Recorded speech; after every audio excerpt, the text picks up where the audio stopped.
বন্ধুরা, তোমরা কেমন আছো? আশা করি তোমরা খুব ভালো আছো। আমিও খুব ভালো আছি। আজকে তোমাদের আমি চিকেন ভর্তা করে দেখাচ্ছি। আর এই চিকেন ভর্তা করতে কি কি লাগছে দেখে নাও। আমার চিকেন লাগছে, আমি চিকেন নিয়েছি, ডিম নিয়েছি, আর এটার লাস্টে কিন্তু কাসুরি মেথি দেবো। আর আদা আছে, রসুন আছে, ধনেপাতা, কাজু, টমেটো, কুচনো পেঁয়াজ, কাঁচা লঙ্কা, আর বাটার আর কাসুরি মেথি তো থাকবেই। চলো বন্ধুরা, আমি প্রথমে চিকেনটা একটুখানি সেদ্ধ করে নিই। গরম জল আমি বসিয়ে নিয়েছি, আর এবার এই চিকেনটা আমি দিয়ে দেবো। আর মশলা কি বাটবো তোমরা তো দেখতেই পাবে। আমি মশলা দেবো আদা, রসুন, কাজু, টমেটো আর পেঁয়াজটা আমি ভাজবো। এইগুলো আমি প্রথমে একটুখানি তেলে ভেজে নেব, তারপর সেটাকে ঠান্ডা করে নিয়ে তারপর আমি সেটাকে বাটবো। চলো বন্ধুরা, রান্নাটা শুরু করা যাক। আমি দেখো বন্ধুরা, কড়াটা বসিয়ে নিয়েছি, কড়ার মধ্যে জল গরম হয়ে গেছে। এবার এই চিকেনটা আমি দিয়ে দিচ্ছি। এই চিকেনটা আগে আমি একটুখানি হালকা করে সেদ্ধ করে নিতে হবে। একটুখানি চিকেনটা বয়েল করে নিলে চিকেনটা ভালো লাগবে, মানে সফটও হবে, খেতেও ভালো লাগবে। আর এর মধ্যে অল্প একটু নুন দিয়ে দেবো। আমি অল্প একটু নুন দিয়ে দিলাম।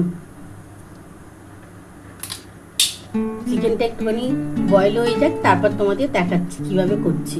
বন্ধুরা দেখো, আমার কিন্তু চিকেনটা কিন্তু দেখো কত সুন্দরভাবে হচ্ছে। দেখো আমি এটা একটুখানি সেদ্ধ হয়েই এসছে, দেখো খুব বেশি সেদ্ধ করার দরকার নেই। এবার এটা নাবিয়ে নেবো। নাবিয়ে আমি এটাকে একটুখানি কাঁটা চামচ দিয়ে কেটে নেবো।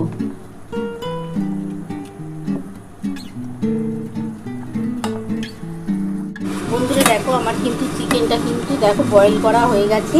এবার এটা আমি নাবিয়ে নিচ্ছি। নাবিয়ে আমি কাঁটা চামচ দিয়ে এগুলো একটু ছোটো ছোটো করে কেটে নিচ্ছি। নিয়ে তারপর তোমাদের দেখাচ্ছি আমি কী করছি। বন্ধুরা দেখো, আমি কিন্তু কড়াটা বসিয়ে নিয়েছি। কড়ার মধ্যে অল্প করে সর্ষের তেল দিয়ে দিচ্ছি। তোমরা দেখতে থাকো আমি কীভাবে করছি। আর চিকেনটা কিন্তু আমার বয়েল হয়ে গেছে, ওটাকে আমি কাঁটা চামচ দিয়ে কেটে নেব, তারপর তোমাদের দেখাচ্ছি। আমি এর মধ্যে অল্প করে সর্ষের তেল দিয়ে দেবো। আমি সর্ষের তেল দিয়ে দিচ্ছি প্রথমে। আমি তেলটা গরম হলে আমি পেঁয়াজ, আদা, রসুন, টমেটো, কাজু সব একসাথে একটুখানি ভেজে নেব। তারপরে কিন্তু ওটা ঠান্ডা হয়ে গেলে তারপরে কিন্তু আমি মিক্সারে বেটে নেব।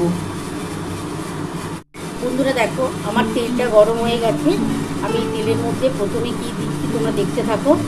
এই আদাগুলো দিয়ে দিলাম, আদা, রসুন, অল্প একটু পেঁয়াজ এখন দিলাম, অল্প একটু পেঁয়াজ পরে দেবো। এই কাজু রসুনগুলো দিয়ে দিলাম।